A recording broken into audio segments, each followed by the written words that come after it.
Good afternoon guys. For today's video guys, magluluto na naman tayo. Ito guys, walang kamatayang lutuan to. Kaya paano tayo papayat dito pagdating dito sa sa Pilipinas. Ito guys, bumili pala kami ng baka ngayon. Ito, check nyo yung baka na binili. Ito guys yung baka na binili ngayon. Siyempre hindi natin lulutuin lahat to. Kasi 3 lang kami o 4, kaya ito lang muna titry natin. Ito guys, marami na to kung para lang sa amin, pang dinner lang naman mamaya. And then sa susunod nga, ito naman ang lulutuin natin. Pero sa ngayon is i-ref ulit natin. Yan guys, niluto ko pala dito sa kahoy kasi sobrang tagal nito pag niluto mo.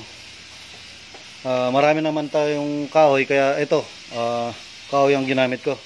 Tapos ito yung assistant cook natin, si Gan. Ayan ilalagay niya yung baka. Sige Gan, lagay mo na. Bali to guys, 3 kilo na 3 kilo na baka na lulutuin natin ngayon kasi marami pala tayong bisita. May bisita tayo dito na nagtatrabaho. Kaya isasama na natin sila sa kain mamaya. Ayan. Ayan. Ang gagawin dito guys, pakukuluin ko muna siya, tapos siyempre may bula-bulayan na pupunta sa taas. Tatanggalin ko yun mamaya-maya. Okay guys, tatakpan muna natin. Eto guys, kumulo na siya at naglagay na tayo ng mga sangkap. Naglagay na rin ako ng patis, yung daon ng sili, tapos patatas. Yan. Yan ay mga nilagay natin, tsaka yung patis. Ngayon guys, may lalagay pa tayong mga sikreto dito. Sabi nga para mas masarap. Ito guys, maglalagay ako nito. Ito guys, naglagay ako ng star anise. Yan, para mas masarap. Tapos ito guys, ito pa yung nilagay natin dyan para mas masarap yan.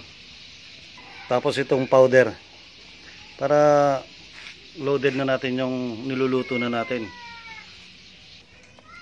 Siyempre medyo haluin natin. Ito guys, amoy pa lang, talagang pwede na.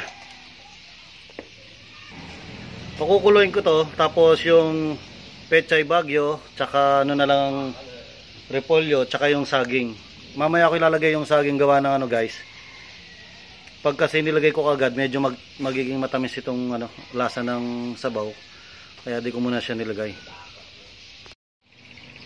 Yan guys, nilagay ko na yung saging. Itong mga gulay, pang pinali na yan guys. Hintayin na lang natin at pwede na itong upakan. Yan guys, yung final na luto ng niluto natin na nilaga. Tapos ito nga yung assistant cook natin nauna nang kumain. Gan, ano masabi mo Gan?